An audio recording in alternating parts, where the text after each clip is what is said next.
My daughter was 14 the night she disappeared.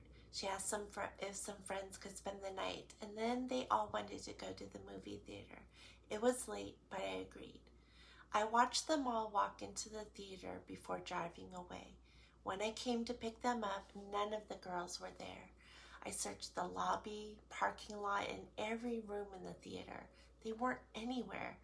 I called and recalled my daughter and her friends, but no one answered.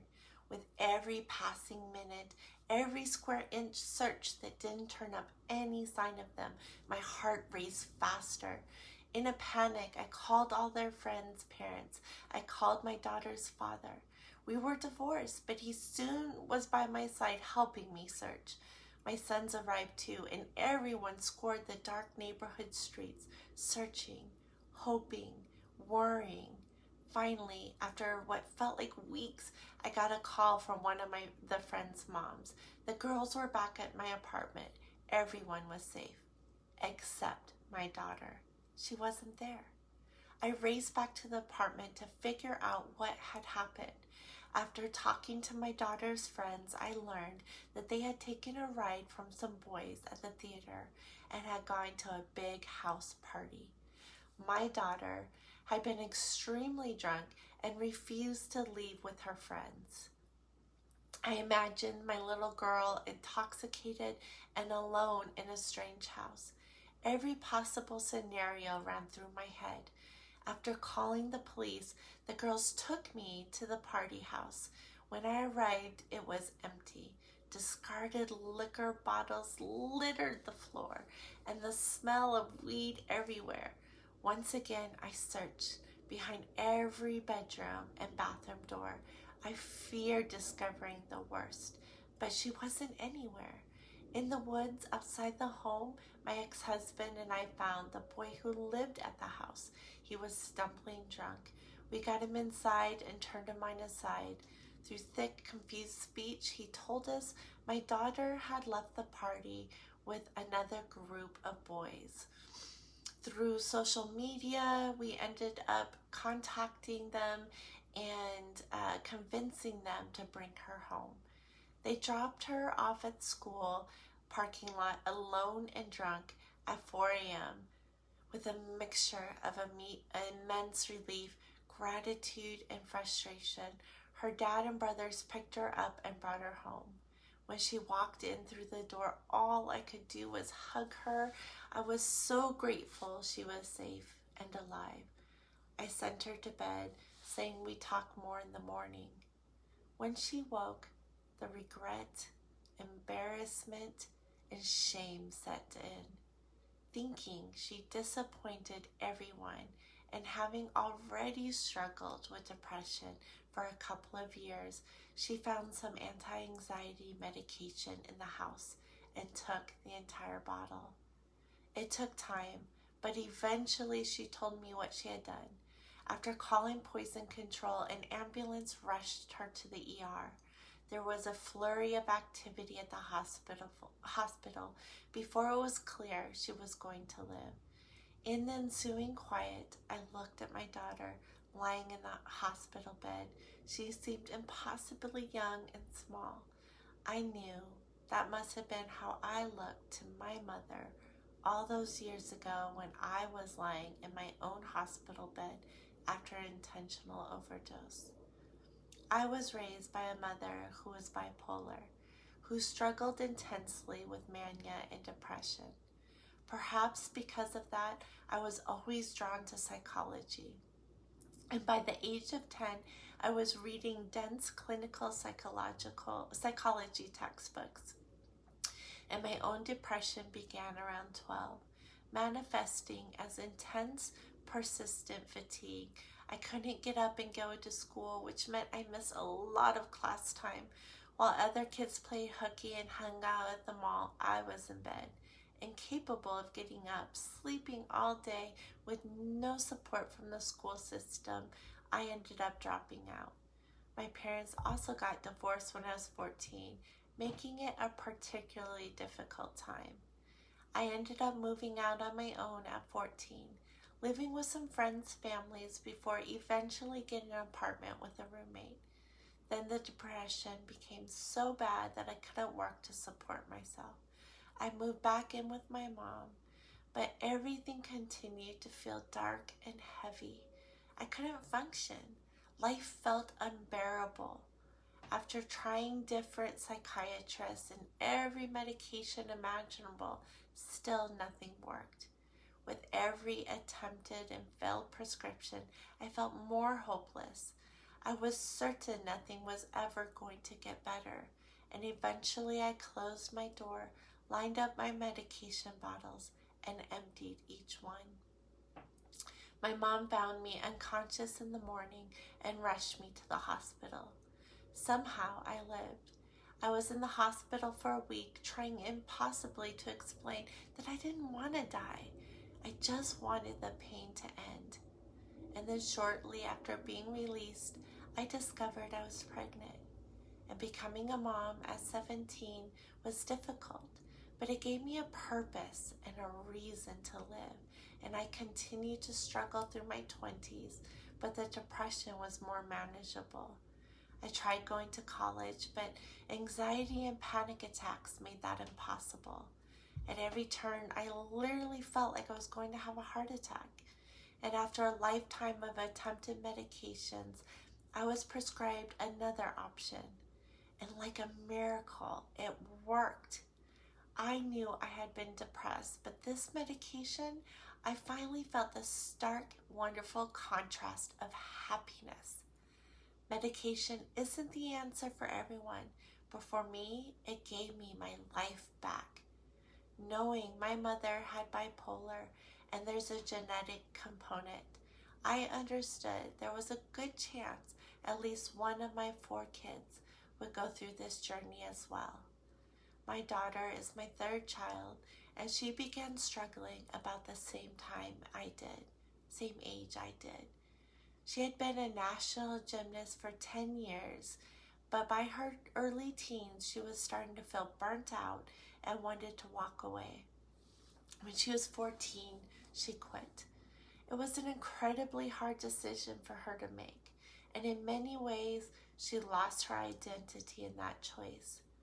Gymnastics had been her whole world.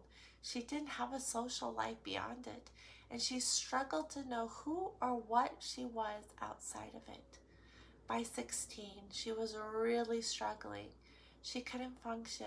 Her suicidal ideations were mounting, and whenever she attempted to go to school, she ended up calling and begging me to pick her up. With my trainings as a behavior specialist and a parent coach, I had skills to help her and support her. We also had a very close relationship, which meant she could open up about how she was feeling and thinking. And even with all those resources, I was terrified, uncertain, afraid to leave her alone for even 1 minute. We tried counseling and different medications. We tried alternative schooling options. Nothing worked. Her risky behavior escalated, culminating in that night of her disappearance. I knew she was drinking. I knew she was getting high and driving. I knew there were nights that she didn't come home. This strained our relationship, and I lived in a constant state of fear and worry. And after a lot of intensive counseling and therapy, and me using every skill I had ever learned in my professional training, my daughter started to improve. She earned her GED and eventually went to college. Today, she's doing amazing. Everyone's depression journey is different.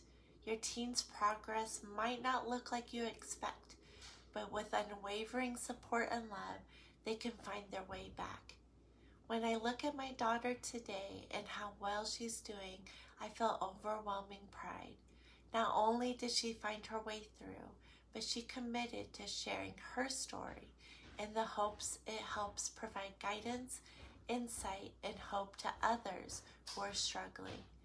As her mother and a fellow survivor of depression, I see my daughter as an inspiring pillar of strength.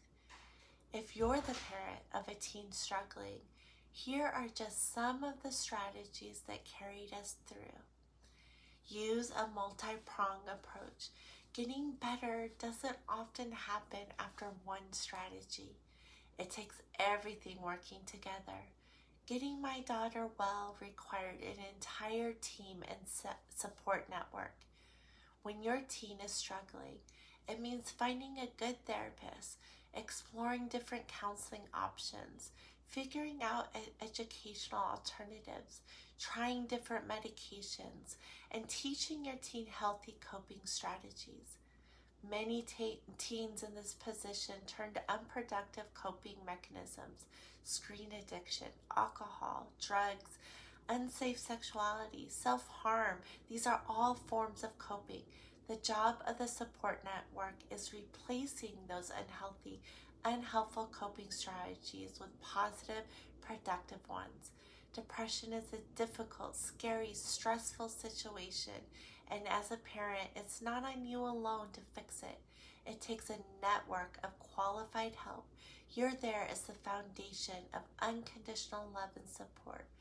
Notice risky behaviors. If you suspect your teen is depressed, pay attention to those risky behaviors. Look for sudden alcohol or drug use, vaping, unhealthy sexual practices, increased self-addiction or self-harm. Even something like sudden disinterest or refusal to attend school can be a major indicator of depression or anxiety.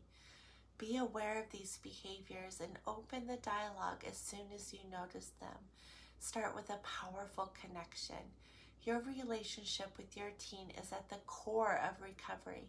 When teens struggle with depression, it's not uncommon for them to self-isolate, push away, get irritable, and engage in extremely dangerous behaviors. This obviously makes having a healthy relationship with them difficult and puts a strain on that bond. But your nurturing relationship, especially through this difficult time, is critical. And when the relationship is sound and present, your teen knows they can communicate with you and open up. They're more receptive to your suggestions and help and support. At my request, my daughter tried dialectical behavior therapy group. After a few sessions, she knew it wasn't for her, but she was willing to try. She acknowledged recovery was a process, and she was open to being an active participant in it. Even with the extra support of therapists, school counselors, and doctors, your role as a supportive parent is pivotal. Through problem-solving skills, collaboration, open communication, and family meetings, you and your family can navigate a way through this dark period. I understand firsthand how challenging it is to battle depression. When your teen is struggling, I also know how terrifying it is and how ill-equipped you can feel to handle the magnitude of that challenge. When your teen is telling you they want to end their life, you're worried to death for them. But in that moment, know that they feel safe enough to talk to you about those feelings. Celebrate being there to support them, love them, and get them necessary help. Navigating your teen's depression is scary, but having a teen go through it silently and without your knowledge is even scarier. Get specialized help. I was trained as a positive discipline educator. I taught others how to be kind and firm. I had all the tools, training, and credentials at my disposal, and still I felt helpless and lost trying to support my daughter. Therapy is undoubtedly helpful, but many family therapists aren't equipped with the specific skills to help parents navigate the situation. Even though I was a parent coach myself, I enlisted the help of other parent coaches to help me work through the situation. This specialized help gave me additional insight and tools to foster, nurture, and grow that strong connection with my daughter. And in life's most challenging situations, never be afraid to ask for and receive the specific, trained, specialized help you need. Self-regulate emotions. When a teen struggles deeply with depression, it leads to many intense, high emotional situations. Begin your work with yourself. Learn to self-regulate your own emotions in those times of extreme distress. And once you've learned those skills, you're better equipped to teach your teen how to self-regulate and de-escalate those stressful, tense, heated moments. Advocate for your teen's safety. If your teen's in danger to themselves, become an advocate for their safety. You don't have to do this alone, and the onus of getting them better isn't on you, but being a part of putting together an appropriate safety plan. This could include finding the right therapist, considering medication, considering alternatives to medication, putting a 504 plan or IEP in place at school, and removing medications or dangerous objects from the house. No two persons' depression journeys are the same, but ensure there's a support network wherever the teen is spending time. It can get better. Depression is a lifelong journey. You may never be 100% cured, but it can become manageable. You can learn the tools and implement the strategies to live a successful, rewarding, happy life. In the middle of depression, it feels impossible to see a way out, but that's a temporary space. With support and work, there is light on the other side. You and your teen aren't alone. My daughter and I are so passionate about telling our stories because we want people to know they're never alone. There is support. There are options. There's always hope. Even when it feels like it's never going to get better, it can. My mom got better. I got better. My daughter got better. We're living amazing, happy, fulfilling lives because we had support. Yes, it was dark, but even through we couldn't see in that moment, we could feel the hands holding ours and guiding us towards light. I've been a parent coach for about 10 years, and now I specialize in helping parents of teens struggling with depression. When my daughter began struggling, I was already certified in positive discipline. I had all the tools. I ran parenting workshops, but I realized none of those books, workshops, or trainings prepared me for the reality of raising a teen with depression. So I set out to create a program that addressed that need. No words can describe the worry you feel as a parent when your teen is struggling, when you're unsure of what they're capable of, when you're searching the dark streets at night for them or don't know what you'll find behind that next bedroom door. Helping my daughter through her depression was one of the hardest things I've ever done, but I'm so proud to be using those hard-earned lessons to help others learn to connect with, support, and advocate for their teens struggling with depression. To be in the business of teaching others the life-saving skills of practicing resiliency, overcoming challenges, and never letting go of hope. I'm Kristina Nation, and welcome to the Parenting Teens with Depression, where I help you connect with, support, and advocate for your teen struggling with depression. If you found this video helpful, please give it a thumbs up and subscribe for more tips every week. And grab my book, The Power of Everyday Grace, Parenting Teens with Depression, available now on Amazon. Thanks for watching. I can't wait to see you in the next video. Remember, you're not alone and there's hope for healing.